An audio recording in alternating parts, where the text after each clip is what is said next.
Hello बच्चों, let's see this question. The question says, which of the following complex compound exhibits geometrical isomerism?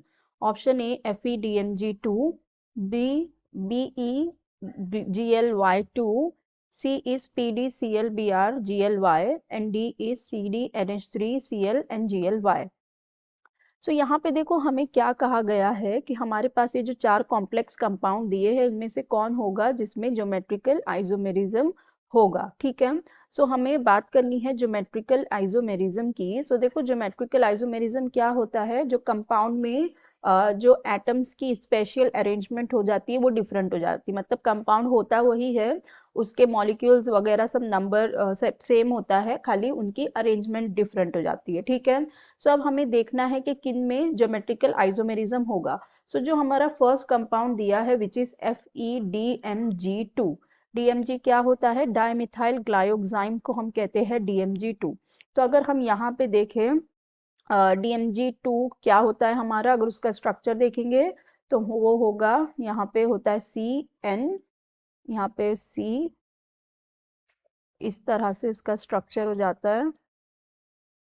यहाँ पे double bond N और यहाँ पे O और यहाँ पे OH, इस तरह से इसका स्ट्रक्चर होता है। ठीक है, इस तरह से यहाँ पे इसका स्ट्रक्चर हो जाता है।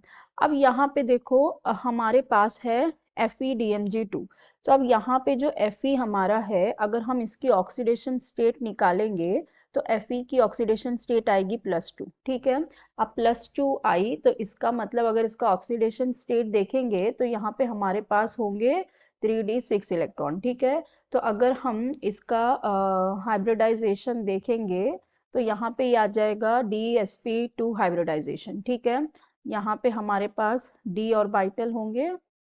ठीक है, d ऑर्बिटल होगा, ये हमारा 3d ऑर्बिटल हो गया, फिर हमारे पास हो गया p ऑर्बिटल। ठीक है, d orbital p orbital, d orbital में कितने इलेक्ट्रॉन है, 6 इलेक्ट्रॉन है, इस तरह से होते हैं। और यहाँ पे ये s और p ऑर्बिटल, फिर क्या होता है जब इलेक्ट्रॉन एक्साइट कर जाता है, सो यहाँ पे हमारे पास जो हाइब्रिडाइजेशन आती है वो क्या आती है, DsP2 हाइब्रिडाइजेशन आ जाती है। ठीक है, DsP2 हाइब्रिडाइजेशन आती है। सो DsP2 आ गई तो मतलब इसका स्ट्रक्चर क्या होगा, स्क्वायर प्लेनार होगा। तो अगर हम इसका स्ट्रक्चर ड्रॉ करके देखें तो इसका स्ट्रक्चर किस तरह से होता है, हमारा सेंट्रल एटम है Fe, तो ये हो जाएगा Fe सेंट्रल एटम। फिर यहाँ पे इसके पास होगा N, नाइट्रोजन से इसका डोनेशन होता है नाइट्रोजन, फिर यहाँ पे ये C और यहाँ पे उसके अटैच होंगे एटम, फिर यहाँ से ये दूसरा C, इसके पास से नाइट्रोजन इस तरह से डोनेट करता है। फिर यहाँ पर भी इसी तरह नाइट्रोजन डोनेट करेंगे, यहाँ पे होगा डबल बॉन्ड C के साथ होगा, फिर यहाँ पे C के साथ डबल बॉन्ड N में होगा, इस तरह से इसका स्ट्रक्चर हो जाएगा। ठीक है, इस तरह से इसका स्ट्रक्चर हो जाएगा। और इसके पास OH भी है ना, O भी है, तो यहाँ पे ये O होगा, यहाँ पर भी होगा OH, और यहाँ पे इसका O इस तरह से होगा, और यहाँ पे इसका O, और यहाँ पे OH। ठीक है, तो ये इस तरह से, तो देखो अगर हम यहाँ पे देखें तो यहाँ पे अगर हम किसी की भी पोजीशन चेंज करेंगे तो इसके अंदर कोई फर्क आएगा ही नहीं, क्योंकि ये यहाँ पे भी इस साइड भी सेम रहेगा, ये साइड पे भी सेम ही रहेगा। तो मतलब यहाँ पे GI होगा ही नहीं, कोई यहाँ पे चेंज आएगा ही नहीं। अगर हम किसी की भी जगह चेंज करेंगे तो उसमें कोई फर्क पड़ेगा नहीं, तो वो सेम ही होगा। ठीक है, फिर नेक्स्ट हमारे पास क्या दिया हुआ है, बी में हमारे पास है BeGly2। ठीक है, GLY क्या होता है, ग्लाइसिनेटो, तो वो उसका अगर हम देखें तो अभी देखो यहाँ पे हमारे पास बेरिलियम है। बेरिलियम का अगर यहाँ ऑक्सीडेशन स्टेट देखेंगे तो ये +2 की स्टेट में है। तो अगर हम इसका देखें Be2+, तो यहाँ पे ये हो जाएगा 1s2, फिर यहाँ पे 2s के ऑर्बिटल होंगे, फिर यहाँ पे 2p का ऑर्बिटल होगा। ठीक है, तो अगर हम इसकी हाइब्रिडाइजेशन देखेंगे तो यहाँ पे sp3 हाइब्रिडाइजेशन आ जाएगी, और स्ट्रक्चर इसका क्या आएगा, ये टेट्राहीड्रल ज्योमेट्री होगा।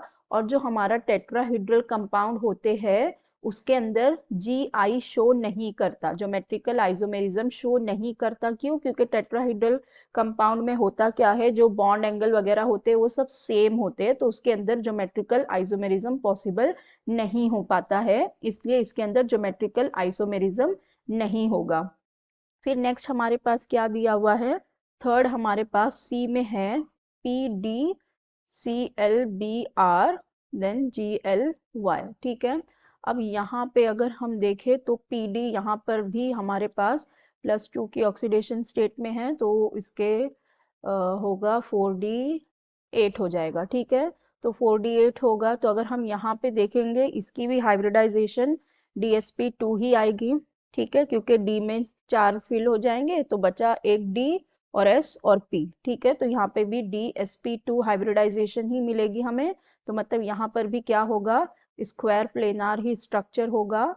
तो अगर हम इसका स्ट्रक्चर ड्रॉ करके देखें तो यहाँ पे हमारे पास है पीडी है, और एक तरफ क्या है, ग्लाइसिनेटो, तो यहाँ पे ये हो जाएगा एन से इसका इस तरह से ये डोनेट करेगा, फिर यहाँ पे होगा CH2 और यहाँ पे होगा C डबल बॉन्ड O, यहाँ पे होगा O- और ये भी डोनेट करेगा। ठीक है, फिर एक जगह हो जाएगा क्लोरीन और एक साइड से Br। ठीक है, ये इस तरह का स्ट्रक्चर होगा।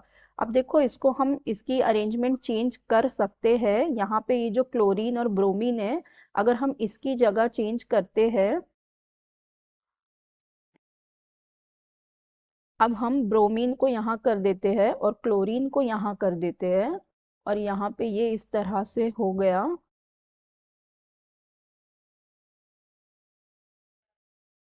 ठीक है, तो अब देखो ये ब्रोमीन CO के पास सामने आ गया और ये क्लोरीन NH2 के सामने आ गया। पहले दोनों सेम सेम थे, अब अपोजिट हो गए, मतलब सिस और ट्रांस यहाँ पे बन गया। तो यहाँ पे इसका मतलब क्या हो गया, ज्योमेट्रिकल आइसोमेरिज्म पॉसिबल हो गया। ठीक है, अब हमारे पास जो लास्ट दिया हुआ है, लास्ट है हमारे पास CdNH3Cl and Gly। ठीक है, अब यहाँ पे देखो डी में अगर हम कैडमियम की ऑक्सीडेशन स्टेट देखेंगे तो यहाँ पे ऑक्सीडेशन स्टेट आएगी +2, तो यहाँ पर हो जाएगा ये 4D10 की ऑक्सीडेशन स्टेट में, तो 4D10 होगा तो 10 के तो ऑर्बिटल चले गए, तो यहाँ पे बचे क्या, sp3, तो यहाँ पे हाइब्रिडाइजेशन आएगी sp3, हाइब्रिडाइजेशन sp3 मतलब टेट्राहीड्रल, तो अगेन टेट्राहीड्रल में ज्योमेट्रिकल आइसोमेरिज्म शो नहीं करेगा, क्योंकि यहाँ पे सारे बॉन्ड एंगल वगैरह सब क्या होते हैं, सेम होते हैं ऑलमोस्ट, तो यहाँ पर भी शो नहीं करेगा।